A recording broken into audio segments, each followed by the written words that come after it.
Hi, I'm Dean from Melbourne Chefs, and today we're talking to Nathan Lovett, who's the CEO of NICI, which is the National Indigenous Culinary Institute. Now, what Nathan does is he helps particularly Indigenous students to get into industry, and he's got some great people that he's worked with and some great people that he's currently with.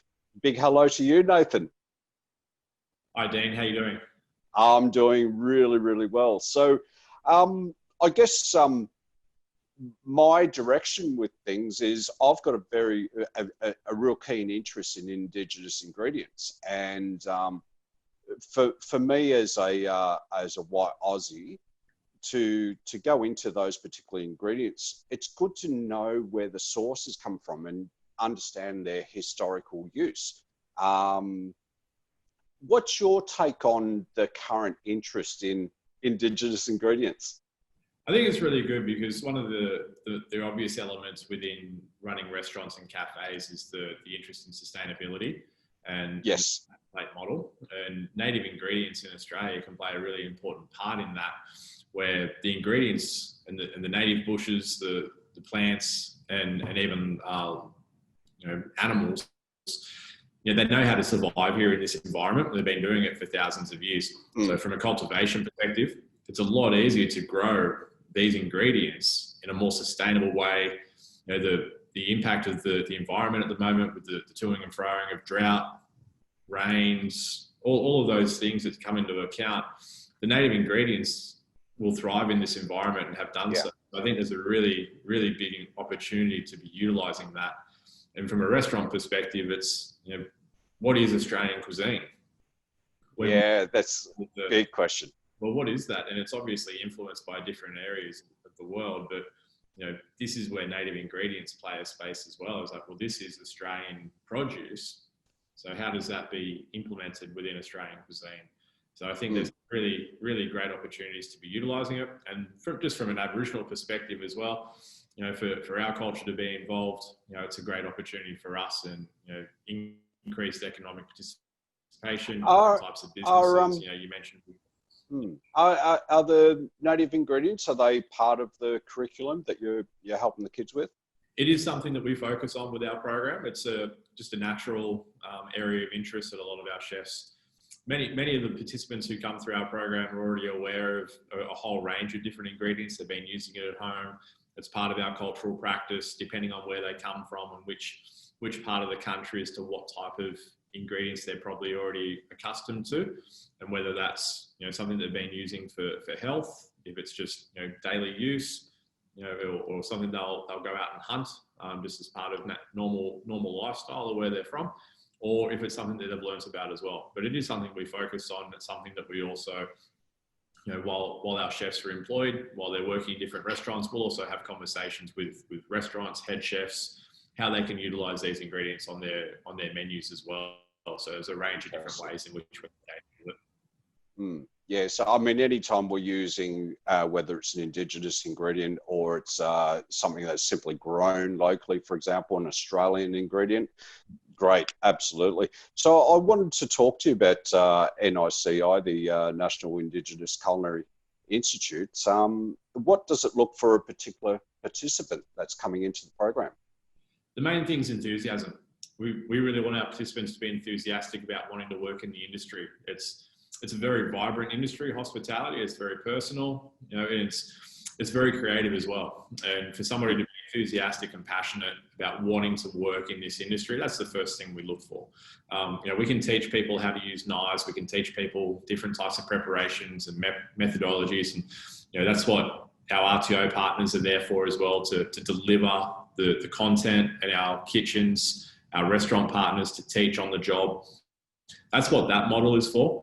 We can't be successful in that if we don't have people who are truly enthusiastic and passionate. And that's the main thing, I think, with any absolutely.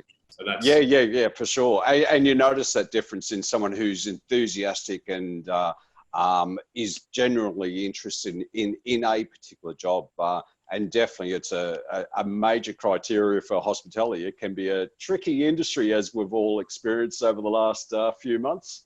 That's right, yeah. And even before that, it's a hard industry. You have to be very hardworking. And that's the other element that we, our program Skills for Success, which is setting our participants up to be ready for going into their apprenticeships or traineeships. We need to see people that are working hard there as well, because you can't just get by in this industry. You won't be successful. You won't last very long. Profit margins are thin. It's highly competitive. It's usually an industry where you're probably working non-sociable hours. So your friends are out partying while you're probably feeding them. So it's a hard job. It really is. Yeah. So we need to make sure our participants, they're willing to work hard. They're ready and understanding what the commitment is.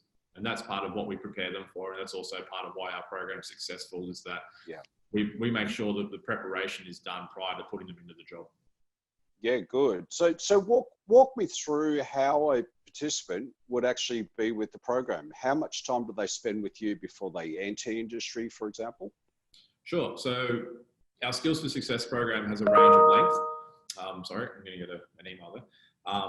Usually it's a short course. So somewhere between 4 to 6 weeks. It's full-time, intensive hours, studying at the Cert 3 level. So completing a small group of modules from the commercial cookery package, which is the apprenticeship to become a chef. So completing those modules, also doing some extracurricular activities. So we take them to restaurants and see what it looks like to be in a busy restaurant, particularly seeing that kitchen operation, seeing what's happening, not a small cafe, where you might have a misunderstanding as to what the big expectation is. We'll engage with some of our industry partners, some wineries and different places like that. We do wine education, not appreciation, but learning about wine and the creative mechanisms behind that, and the implementation within a restaurant experience. So, things like how to pair wines properly, and also cooking methods and things like that. Here in Sydney, we take them out to one of our local partners, which is IndigiGrow. It's a native nursery, seeing what the produce looks like, that process of cultivation and all of that. So we put in all those range of different experiences along with the industry experiences. And then at the back end of the program, we do a work placement. And that work placement is what basically shows whether or not they're ready to go into employment. And that work placement is with one of our restaurant partners who has a job available. And so essentially it's a job trial. If they do well, if they get through to our program to that point, they've already done exceptionally well, because they've shown up every single day. They've been committed. They've shown they're hardworking. They've worked on their skills. We've seen them improve. That's when we put them forward for the job. And more times than not, they end up getting their job out of that work placement. And then we go into the mentoring and the support to make sure they're successful. Well, you have some fairly big players in the industry. Just a couple of names off the top of my head is Jude Duplay, Neil Perry, Ghulam Brahimi, Terry Durack, and so on and so forth. There's some very, very well-known people who are actually supporting the NICI programs. Yes, we're very lucky, and many of the names you just mentioned, they were instrumental in starting our organisation 9 years ago in 2012. Neil in particular, he's been one of our biggest supporters. He's taken on more apprentices than any other restaurant in the country who's worked with us. Some of our top level chefs, they're still there working at Rockpool here in Sydney and Melbourne, and Rosetta as well. So two twin brothers, Luke and Sam Burke, one's sous chef at Rosetta, the other one's a chef de partie at Rockpool. So and they've gotten there because of the support of Neil, which is just amazing. Our opportunities to expand into other restaurants has been on the back of those relationships. And obviously in this industry, if we drop Neil's name, that obviously opens doors for us, which is nice. And yeah, for sure. But it's also the professionalism and the excellence level that we work for is working with the best. And that's what we really focus on. And Jill, who you mentioned, who's just amazing. She's part of our board. Her knowledge and understanding of the industry and just relationships with chefs and restaurants. We're focusing on a big expansion at the moment, particularly in New South Wales. And I just run everything past Jill. What do you think of this restaurant? Do you know what here? She knows everybody in the industry. She can steer us towards good cultured restaurants. And that's what we're really focused on, because that's going to provide a good employment and a good education experience, good training experience. I mean, we could get people jobs in any place. Doesn't mean it's going to be a good experience. And that's where no, that's right. It's just so instrumental in us being successful and being able to say, I know that chef, I know what their kitchen's like.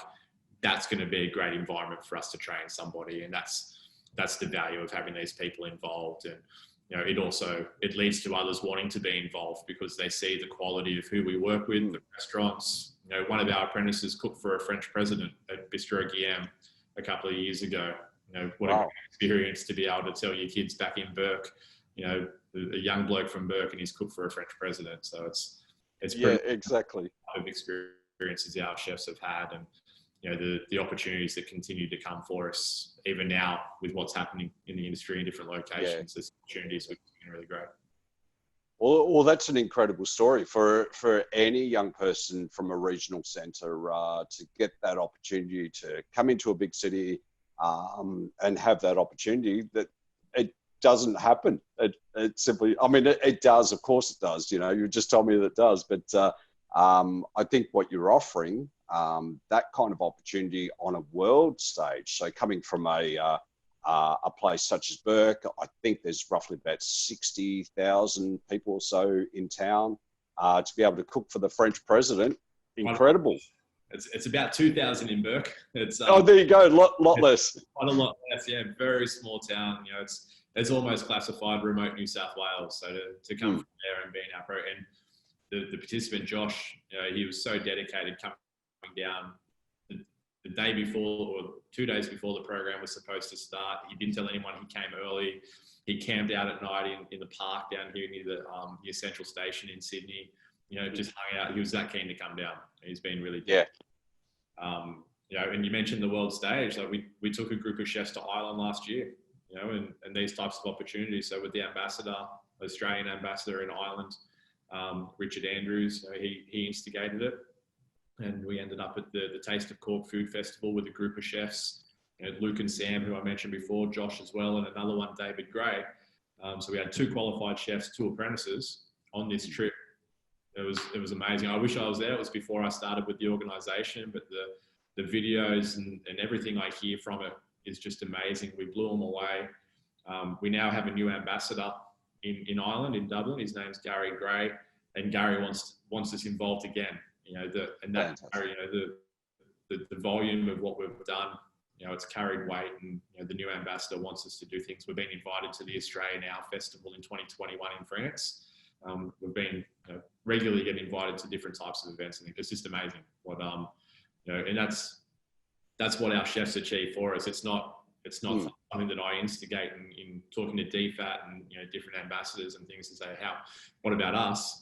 It's our reputation that's generating that. And that's the work that our chefs have done that create that. That's a real credit to not only yourself but the NICI as well. So, and anything we can do to put our chefs and apprentices on the world stage, or at least on be able to operate efficiently with enthusiasm, with love and integrity in any hospitality outlet, let alone talking major cities of Sydney, Melbourne, and so on. But to take it to the world is an absolute credit to the organisation itself. So well done to both you and the NICI. I guess, how would a young person get involved? What's the first point of contact? Myself, at the moment, we do have a range of different engagement strategies that we utilise. We work really closely with Aboriginal communities in the area that our programs are run. We work with local organisations who are running different types of programs, school-based organisations who are running education and employment-focused programs. That transition from being in school, going into employment and having that aspiration, we work really closely with them so that we can understand where participants are. Also with Department of Education, Catholic Schools New South Wales, etc. Here in New South Wales anyway, with me only being in the role for 6 months, I haven't even had the chance to set foot in Victoria based on 2020. So, but we are hoping to do the same once I come down there. We've got expression of interest opportunities through our website, our social media channels, anybody who's interested. We get some random people from all over the country. I've actually had international people as well reach out to us, whether they're on Google just trying to find jobs in Australia. I'm not too sure, but I get some international resumes from time to time as well. But yeah, it's it's mostly trying to work with our community-based, our school-based partners, and working with young people, and then also employment providers, different types of organisations like job active providers, etc., who are focused on helping community members find jobs and working with job seekers, and doing our best to support them as well. So we have a range of different strategies to provide our program to everybody and anyone who wants to be in our program. And we have had that full range of participant. I've been working with a group in Newcastle where the majority of the participants are probably middle to late age women, some who are returning to work after bringing up their kids, and they've got 15 years worth of work left in them, and they want to do something, and they're really passionate about hospitality and in particular cooking. They've been showing up to this program that we've been running with TAFE in New South Wales, or TAFE in Newcastle, and they've been extremely dedicated. So they've ticked all the right boxes for us to be working with them. And I just put somebody forward, she's in her 60s, for a role to do catering in an aged care facility, which it could be a great environment for her to work in, that it's a different type of environment. It's still cooking, it's providing for a really important community base for just community in general. And maybe that's better than her working in a different type of restaurant where she might have to work until midnight. This is more day shift. So it's been great to sort of look outside the box, so to speak, particularly in regional locations, now that we're looking outside of Sydney as well, and provide different opportunities for different ages and different areas of the industry as well. I think that's an important thing, that we need to be mindful of. Different areas of the industry are going to recover differently, and geographically as well. Whilst a lot of restaurants in Sydney were still closed, restaurants in the Hunter Valley were opening up after the June long weekend. It was a booming weekend in the Hunter Valley over June long weekend. I was up there and experienced it. We couldn't get takeaway. I've got young kids. I don't punish restaurants with my kids. We get takeaway. We couldn't get takeaway from restaurants because they didn't have enough produce. That's how busy it was in June. Yep. Yeah, which is, it's fantastic for the industry. And that's also led to jobs. We've employed a few apprentices up in that area while restaurants were closed in Sydney, and obviously Victoria was in hard lockdown. So different areas of the country are providing different types of opportunities for us. And that's where we just need to be agile and look at those opportunities and evaluate what fits best with us. And also, the employers, do they meet the criteria that we need, and same with the participants. But if it provides an opportunity for a person to get a job, that's something that we need to be really mindful of doing right now. Well, I absolutely love the fact that you're able to work with more mature people as well. And it's one of those things that we kind of figure that at a certain age, people are leaving the industry.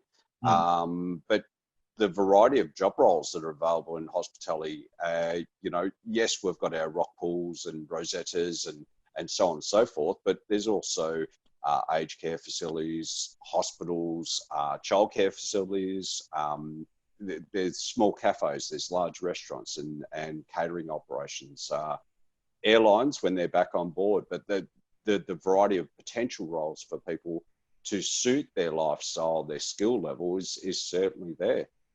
Nathan, where do you see the future of NICI? Where do you see it in 5 years' time? Global. Good. Yeah, we'll have a global program. Now, certainly my goal immediately is to expand throughout the whole of New South Wales. That's where our opportunity is right now. With borders being the way they are, inconsistent policies from state to state, it's really hard for us to look outside New South Wales right now. New South Wales is our focus. Hopefully over the next couple of years, as things progress and everything gets back to whatever normal looks like, we'll have a program established in every single state and territory in 5 years' time for sure. That's exactly what we want to achieve. With the first word in our name is national, and that's what we need to achieve. We need to be a fully national program, and for that means hundreds of jobs, probably thousands. Over the course of 5 years. So that's certainly the goal, is significant growth, programs established throughout the country, and just leading to those further opportunities and a really strongly established alumni program. So we provide that pathway in. We've been doing it for 9 years. Now we need to look at, well, what is the pathway out? And it's not that we want a pathway out. We want to continue that pathway. So we've Yes. Luke and Sam get to the level they are at Rosetta and Rockpool, and at some point they're going to want to go to the next level as well. And they've both spoken about opening their own restaurant. Well, how can we play a part in doing that? So that's also what that 5 years looks like, is developing a really strong alumni program and looking at what other types of qualifications we can help our chefs get. The Cert 4, look at business, finance, accounting, all sorts of different skill sets that we can help develop in running a business, not just running a kitchen. So there's a lot of different opportunities there for us to play a really big part. We can help people build their own small business, open their own cafes, their catering, baristas. There's so many different things now. Like there's food trucks, there's cafe vans, and all these different things that exist that didn't exist 5-10 years ago that are fully fledged, fully self-funded businesses. It's not just operational businesses. Exactly right. And who knew that logistics skills or marketing skills were going to be one of the essential skills from 2020 onwards? And it sounds like you're putting those in place. Yeah, there's a whole range of things that we now need to build as part of our program going forwards. And I've been involved in a range of different Aboriginal focused programs, employment, education. There's a big focus on that front end, bring them in, but then what do you do? And there's very few that I've been a part of or that I'm aware of that have that retention focus and then the continuation and going, right, well, like Luke and Sam as an example, they've been with us for 7 or 8 years, but they're still with us. They're still a part of what we do. We did an event back in May with Google, and it was Luke and Sam who led the event. We did something recently with United Nations. It was Luke and Sam. Down in Melbourne this weekend, I'll put a shameless plug out there. I don't know when this goes live, but Sam May, who's one of our chefs in Melbourne, he's doing a cook for, funnily enough, he's in Victoria, but he's doing it for Nutrition New South Wales. And that's on our social media at the moment. So it's Nutrition Week coming up on Sunday, and Sam's helping launch that for Nutrition New South Wales. So our alumni are still involved, and they're really imperative for the success of our program because they're our success. That's who we can put in front of our participants and say, this is where you can get to. You can become whatever. And that's what our program is. And one of my own little pet peeves is when I have conversations with different people and they say, oh, and no offense to the chefs that I'm about to mention, but they'll say they could be the next Matt Moran or the next Neil Perry or whatever. And they could be. And that's a fantastic goal. But what I would prefer to be able to say is you could be the next Sam May or the next Luke Burke or the next Sam Burke, or even the next Clayton Donovan or Mark Olive, who are fantastic, iconic Aboriginal chefs. So the role models we want to have in front of our participants, and that's what we have. We can. That's right. One of our chefs cooked with Heston Blumenthal. I always muck up his name. It's part of the science magic, really, isn't it? Yeah, we've got a chef at the moment who's in Tokyo who came through our program, and he's now working in Tokyo as a sous chef. Just all these remarkable experiences that we can put in front of our participants, that when I'm out talking to a group of kids wherever, or if I'm talking to community members or at an employment program, whatever it is, that I can say, well, this is what our program has helped people achieve. And that's what's really tangible. And that's what's really important. Rather than saying, well, Matt Moran's done what Matt's done, and he's done amazing things for the industry and for himself and his business and his restaurants. But I want to be able to say that for an Aboriginal person and say, Exactly. Look at where these guys have got to. Look at where these girls have got to. We've got an amazing chef out in Mudgee at the moment cooking at a restaurant at a winery called Delusso. Amazing that she's out there working in a winery in Mudgee. Considering what she came from and her background, she's doing amazing things. And there's so many stories out there. They're not even all ours. So many Aboriginal people doing amazing things within this industry. There's restaurants, cafes, supply chain with the native ingredients. There's so much of it. My cousin, and so many opportunities out there moving forward as well. Incredible. My cousin runs a business called Miritimunda out of Jervis Bay. Incredible business. If he shifted that up here in Sydney, he'd be a millionaire. He cooks incredible food, Indigenous infused, really creative, You know, he's regularly, you know, in touch with people like Ben Shuey. He took over Ben Shuey's Instagram a few weeks ago. Oh, really? Yeah, just crazy things like that, you know. And he's done that all by himself. You know, he's led the way and created a really strong business on the south coast of New South Wales, you know, on country as well, which is even more powerful. Yeah, absolutely. Our family's from. Well, I guess like I know that you're quite pressed for time, Nathan, but I guess just to go back over, how would someone reach out to you? How can others get involved as well, whether we're talking individuals or corporate? What's the best way to follow that up? And what sort of assistance could we give? Yeah, we're always open to corporate assistance and philanthropic, of course. We're a not-for-profit, you know, we're trying to develop our own way without having to be reliant upon government funding and creating different opportunities that way. So our website's a great way to be able to contact us. It's www.nici.org.au. My contact details are on there. Anything that comes through there comes directly to myself. You know, participants, employers, you know, if you're interested in having a talk, you know, whether it's a cafe, a restaurant, a hotel, you know, if you're looking at front of house, back of house, hospitality roles, we'd love to have a chat. You know, I don't really mind where it is. I'm always open to having a conversation and seeing what opportunities we can provide. The website's probably the best way, or our social media. So we're on Instagram. We've got a Facebook page. You can find me on LinkedIn. I'm pretty contactable. So anything like that. A lot different from most CEOs, but I think the work that you're doing is so vital. It's you're creating a future essentially, and the interesting juxtaposition between one of the globe's oldest continuous cultures to today and beyond. And by the sounds of it, those participants that are in the programs now are going to be the mentors of the future, and they're certainly going to help grow that program. It's incredible the work that you're doing. And that's exactly where we're at. It's so exciting that after 9 years, the success that we have, you know, we started with this concept of culinary guardians and having people like Neil and Matt and Yam, you know, being the main teachers. But now we can say, well, Luke and Sam and Ryan Battersley and all these other people in our program, they could be our mentors for our chefs coming through. And they already are. At Rockpool, we've got an apprentice, a commis chef, and a chef de partie.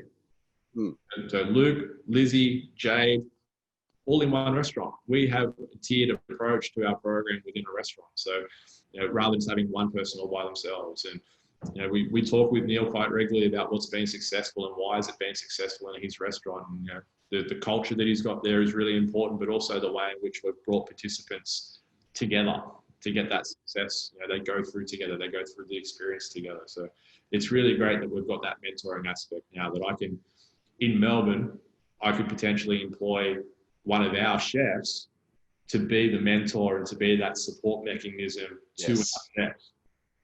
That's what's going to be so powerful for our program moving forwards. Is absolutely that actual chef can be the mentor rather than me, who's not a chef. I specialize in programs. I can run a program for any industry, but I can't teach someone to be a chef. But I can lead them to the kitchen. That's right, Ed. And that love for whatever it is that you do is certainly applicable. It helps. So that's just going to be so amazing that, you know, the people that we employ in those roles, once we're able to do it again, is that, you know, if they're having problems with their modules, it's somebody who's done it.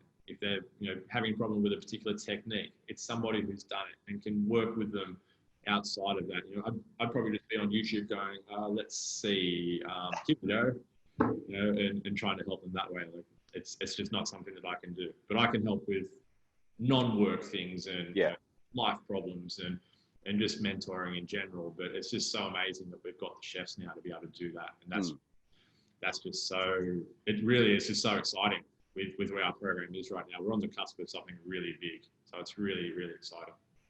Fantastic. Well, Nathan, thank you so much for your time.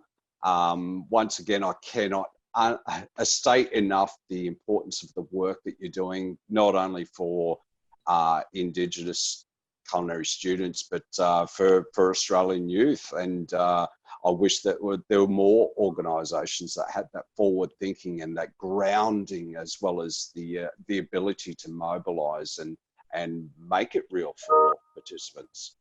So I do appreciate exactly what you're doing, and I sincerely wish you all the best for Australia's culinary future. Well, thank you very much. I really appreciate the opportunity to just share more about our program and our organisation, and thank you for allowing us that opportunity. Very welcome. Thank you so much, Nathan. Thanks, Dean.